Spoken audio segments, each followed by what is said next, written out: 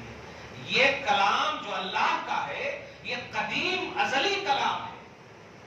قدیم ازلی کلام کا مطلب نہ مٹنے والا کلام ہے، نہ ختم ہونے والا کلام ہے، نہ مٹنے والی کتاب ہے. بتائیے اس کے بارے میں کیسا عقیدہ ہمارا ہونا چاہیے؟ یہ پریکٹیکل لائیے اپنے اندر کہ ایک عام چیز جو مٹنے والی ہے ایک موقع سے، قیامت قائم ہو جائے گی، سب فنا ہو جائیں گے، وہ بھی ختم. لیکن یہ کلام پاک کا بھروسہ کبھی ختم نہیں ہوگا. یہ اللہ کا قدیم کلام ہے، ازلی کلام ہے، نہ مٹنے والی ذات کی نہ مٹنے والی بات ہے. تو آپ کو اس قرآن پاک کے حوالے سے جو یہ آیت کہہ رہی ہے، آیت نمبر 104، قد جاءکم بصائر من ربکم، لوگوں تمہارے پاس آنکھ کھول دینے والی تحریر آ گئی. جس کا مطلب یہ ہوا آنکھ کھولو، قرآن پاک کے لیے آنکھ کھولو. ہر چیز کا سولوشن ہے اس میں. دیکھو من ابصر فلنفسہ، جو دیکھے گا وہ اپنے لیے دیکھے گا. ومن عمی فعلیہا، جو نہیں دیکھے گا، جو اختیارہ نہیں ہوگا، جو اندھا ہوگا، وہ ان کی سزا ان کو ملے گی، وہ وبال ہے. قرآن آپ کے لیے بھی ہے اور قرآن آپ کے اوپر بھی ہے. آپ کے لیے بولے تو ثواب کا کام، جیسے لہا ما کسبت وعلیہا ما اکتسبت، جو کماؤ گے اس کا ثواب ملے گا، نیکی کا ثواب اور برائی کا عذاب. تم لہا ما کسبت یہ نیکی کا کانسیپٹ ہے، وعلیہا ما اکتسبت یہ برائی کا کانسیپٹ ہے. برا کرو گے تو تمہارے اوپر اس کا وبال ہوگا، نیکی کرو گے تو تمہیں اس کا ثواب ملے گا. یہی قرآن پاک ہے. ابصرا، جو دیکھے گا آنکھ کھولے گا، فلنفسہ، تو ان کو ان کا ملے گا ثواب. ومن عمی، اور جو اندھا ہوگا، فعلیہا، تو ان کے اوپر بن جائے گا. معلوم ہوا قرآن آپ کو ہدایت بھی دے گا، اور اگر آپ ان کی قدر نہیں کریں گے تو ہو گیا، جائیے. جب ظاہر ہے جب قدر نہیں کریں گے تو گمراہ تو ایسے ہی ہو گئے، تو قدر نہ کرنے کی وجہ سے گمراہ ہو گیا. تو یہ قرآن ہی نے آپ کو کہا کہ گمراہ ہو گئے اس لیے کہ تم نے میری قدر نہیں. یہی مطلب ہے اس کا بھی، یضل بہ کثیرا ویہدی بہ کثیرا، کہ اس کے ذریعے سے اللہ بہتوں کو گمراہ بھی کرتا ہے اور بہتوں کو ہدایت بھی دیتا ہے۔ مراد یہی ہے کہ قرآن کی قدر کرو، قرآن کے لیے آنکھ کھولو گے ہدایت پر رہو گے، نہیں کھولو گے جاؤ گمراہ۔ آگے فرماتا وما انا علیکم بحفیظ، یہ لوگوں سنو میرا حبیب، میں نے اللہ پاک فرمایا کہہ دیجیے کہ میں تم پر محافظ بن کر نہیں، میں تم پر حفیظ نہیں ہوں۔ قرآن آنکھ کھولنے والی کتاب ہے، نبی کو مانو، قرآن کو مانو، جو جو کہا گیا ہے اس کو مانو، یہ تمہاری رکشا کرے۔ آپ ڈیپینڈنٹ سوچو گے کہ میں جو چاہوں کروں، ہے نا نبی، جو چاہوں کروں، ہے نا قرآن، مطلب قرآن کو آپ مانو گے بھی نہیں، نبی کو آپ مانو گے بھی نہیں، اور بھروسہ پہ کرو گے نہیں، تو اللہ پاک فرما رہا ہے کہیے میں تم پر محافظ نہیں ہوں۔ اس کی ایک مثال اور دوں آپ کو کہ بغیر وضو کے نماز پڑھیں گے آپ کی ہوگی؟ آپ یہ وضو پیش کریں میں غسل کر کے آیا ہوں بہت اچھے پانی سے، لیکن وضو نہیں ہے، تو آپ اس اچھے پانی سے بھی اگر پاک طاہر مطہر پانی یہاں موجود ہے، اگرچہ گرم ہے تھوڑا بہت آپ وضو کر سکتے ہیں تو آپ کر لیجیے۔ کیوں؟ بغیر وضو کے نماز نہیں ہو سکتی۔ مفتاح الصلاۃ الطہور، نماز کی کنجی وضو ہے۔ دیکھا کنڈیشن، اب پاک بھی ہیں بس وضو نہیں ہے آپ کے پاس، تو پاکی کوئی کام کی یہ تو انسان اورینال آپ اچھے ہو، لیکن قرآن کی آپ قدر ہی نہیں کر رہے تو آپ بھائی نہیں اچھے۔ یہی کہا ہے ان کو، ابو جہل کو، اتبا شیبہ کو، کفار عرب کو، منافقین عرب کو، کیا تمہارے پاس آنکھ ہے؟ نہیں آنکھ ہے۔ تمہارے پاس کان ہے؟ نہیں کان ہے۔ تمہارے پاس عقل ہے؟ نہیں عقل ہے۔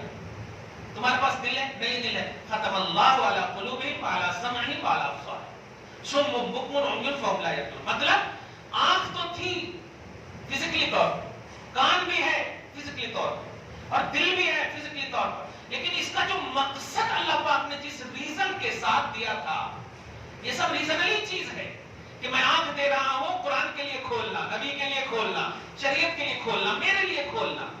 میں دل دے رہا ہوں نبی کے لیے، قرآن کے لیے، میرے لیے، شریعت کے لیے۔ اب اس کے لیے نہیں ہے تو تم اندھے ہو، بہرے ہو، گونگے ہو۔ دیکھا آپ نے؟ اور ایک بات بڑی اچھی اہم بات یاد آ گئی مجھ کو، ایک صحابی ہے حضرت عبداللہ ابن ام مکتوم، اب سورہ عبسہ و تولی ہے نا، پارہ نمبر 30 میں، سیکنڈ سورہ، تھرڈ سورہ، سورہ نازعات کے بعد عبسہ و تولی، صحیح ہے؟ سورہ نبا، سورہ نازعات، سورہ عبس، تو عبسہ و تولی یہ ایک صحابی کے حق میں نازل ہوئی، صحابی کا پس منظر ہے، وہ ہے حضرت عبداللہ ابن ام مکتوم۔ اعمى کا لفظ وہاں پر ہے، یعنی نابینا صحابی۔ نابینا بولے تو جن کو بتائیے نہیں دکھنے والے ہیں، وہ ان کو نہیں دکھتا کچھ بھی، لیکن آپ بتائیے قرآن کہہ رہا ہے کہ یہ غوث و قطب سے افضل ہے، شریعت کہہ رہی ہے یہ اپنے بعد والے تابعین، آنکھ رکھنے والے بڑے بڑے اماموں سے افضل ہیں۔ معلوم ہے فزیکلی طور پر جو آنکھ ہے اس کا صحیح استعمال اگر کریں گے تو ماشاءاللہ، لیکن اگر آنکھ ظاہری طور پر نہیں بھی ہے، جس کو آپ کہتے ہیں باطن کی آنکھ، جس کو کہتے ہیں دل کی آنکھ، نہیں بھی ہے، لیکن آپ اللہ اس کے رسول اور شریعت کے لیے اپنے آپ کو لگائے ہوئے ہیں، تو آپ کو افضل اللہ پاک قرار دے رہا ہے۔ آنکھ رکھ کر اگر قرآن اور حدیث کا استعمال نہیں کریں گے صحیح طور پر تو وہ آنکھ نہیں ہے، اور وہاں آنکھ نہیں ہے، اب صحیح استعمال ہو رہا ہے دل کا، دیگر پارٹس آف باڈی صحیح استعمال ہو رہا ہے، تو اللہ پاک اخیارے پر ان کو بھاری فرما دیا، کمپلیٹ ان کو فرما دیا اللہ پاک نے، جبکہ ظاہری طور پر ایک حصہ کمپلیٹ نہیں ہے ان کا، لیکن افضل ہے وہ غوث اعظم، امام اعظم، جتنے بڑے بڑے بھی بعد والے تابعین ہیں ان سے افضل ہیں۔ کیوں افضل ہے؟ افضل اس لیے ہے کہ انہوں نے پریکٹیکلی طور پر قرآن کو مانا، ہر طرح سے قرآن کو، مطلب یہ کہ نبی کو، شریعت کو، توحید کو اور رسالت کو مانا۔ یہ ماننے نے ان کو جو ظاہری طور پر کچھ ظاہری طور پر کمی پیشی بھی تھی نا، اس کو بھی اللہ تعالیٰ نے درگزر فرما کر کے